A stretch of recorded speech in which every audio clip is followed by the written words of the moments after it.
दिल्ली में धूम मचाने के बाद अब आ गया है धर्मनगरी काशी में चीकू कैब। जी हाँ, चीकू कैब एक कैब सेवा ही नहीं बल्कि आपके परिवार की सुरक्षा और सफर का बेहतरीन साथी है। चीकू कैब आपको शहर के भीतर और बाहर की यात्राओं के लिए टैक्सी उपलब्ध कराती है। आप उनकी वेबसाइट पर या मोबाइल ऐप के माध्यम से बुकिंग कर सकते हैं। चीकू कैब के कस्टमर केयर से आप अपनी बुकिंग तुरंत कराएं और अपने सफर का अनोखा अनुभव प्राप्त करें। चीकू कैब के प्रतिनिधि आपकी सेवा में 24 घंटे मौजूद। Airport and railway travel, local rental, one way, out station waiting सभी प्रकार की बुकिंग की सुविधा प्रोवाइड करती है चीकू कैब। करना हो शानदार सफर, करे भरोसा चीकू कैब पर। सेडान, एसयूवी, टेम्पो ट्रैवलर, बस सभी प्रकार की कैब सर्विस।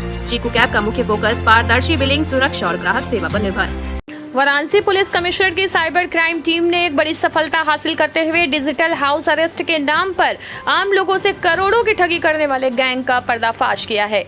साइबर क्राइम पर दर्ज केस के अनुसार महमूदगंज निवासी सुभाष चंद्र से 49.4 लाख रुपए की साइबर ठगी की गई थी।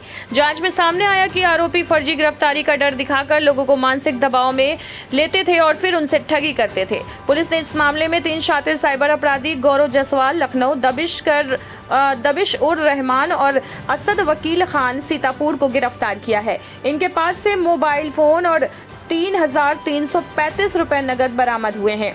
ठगी का तरीका, अपराधी फर्जी निवेश या गिरफ्तारी के नाम पर लोगों को फंसाते थे, फिर उनके बैंक खातों से विदेशी गिरोह के साथ मिलकर पैसा ट्रांसफर कर नकदी निकाल लेते थे।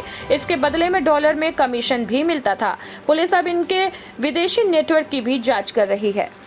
वाराणसी की जो साइबर टीम है उसने काफ़ी बड़ी सफलता प्राप्त की है।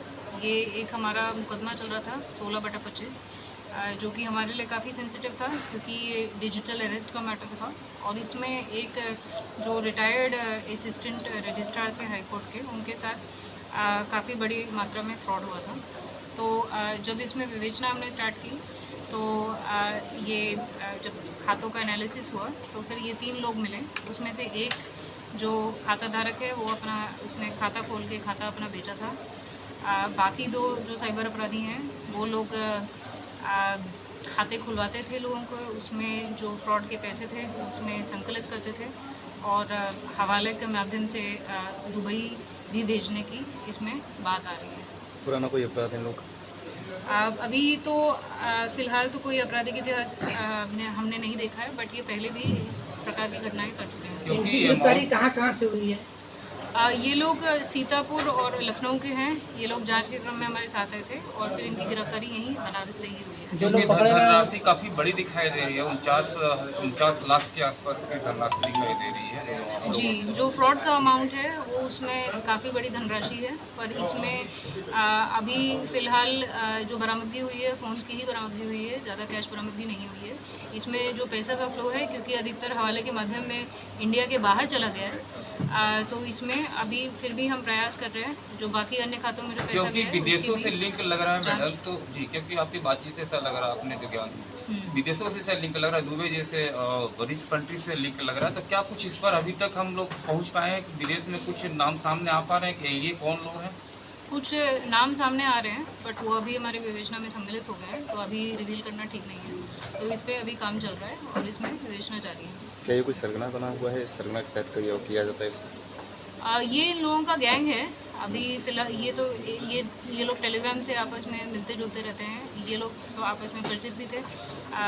ये बीकॉम, इसमें से एक बीकॉम का छात्र था, तो वो बाकी लोगों से वहीं आसपास के मोहल्ले में मिला भी था।